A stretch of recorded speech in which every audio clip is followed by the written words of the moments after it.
అమీర్ ఖాన్ 60 ఏండ్ల వయసులో మూడో వివాహం చేసుకుండు. సరే, అది వాళ్ళ మతాలల్లో చాలా సాధారణమైన విషయం అయి ఉండొచ్చు.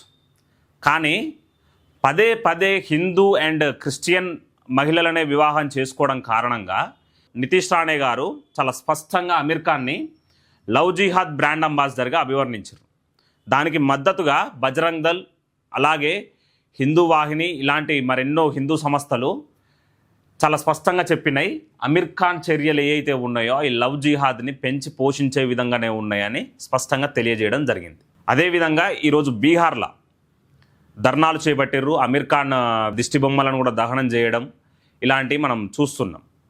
అయితే అమీర్ ఖాన్ని సమర్థిస్తూ వారిస్ పఠాన్ అనే ఒక మాజీ ఎంఐఎం ఎమ్మెల్యే ఎట్లాంటి వ్యక్తి అనంటే, సిఏఏ వ్యతిరేక ర్యాలీల, కర్ణాటకలో జరిగిన వ్యతిరేక ర్యాలీల హిందువులకు ఎగెనెస్ట్గా మేము 15 కోట్ల మంది ఉన్నా కూడా 100 కోట్ల మందిని డామినేట్ చేయగలుగుతామని బహిరంగంగా చెప్పిన వ్యక్తి.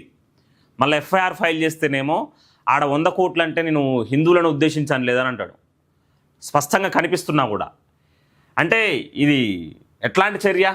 అట్లాంటి వ్యక్తి ఈరోజు అమీర్ ఖాన్కి మద్దతుగా నిలబడ్డాడు.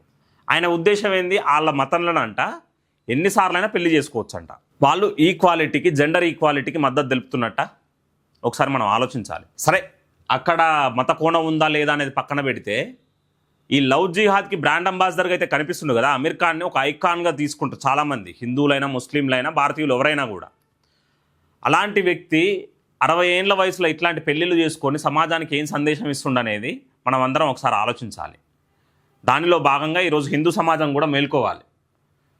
అలాగే ఇదే ఉమీర్ పఠాన్ ఎవరైతే ఉన్నారో ఆయన సల్మాన్ ఖాన్ యొక్క హిట్ అండ్ రన్ కేసుని వాదించిన వ్యక్తి. ఇంకో ఘనకార్యం చేసింది ఏంటిదనంటే, బాంబింగ్స్ ఏవైతే 1993 బాంబే బాంబింగ్స్ ఏవైతే ఉన్నాయో అలాంటి నిందితులను కూడా కాపాడిన వ్యక్తి ఈ ఎంఐఎం మాజీ ఎమ్మెల్యే.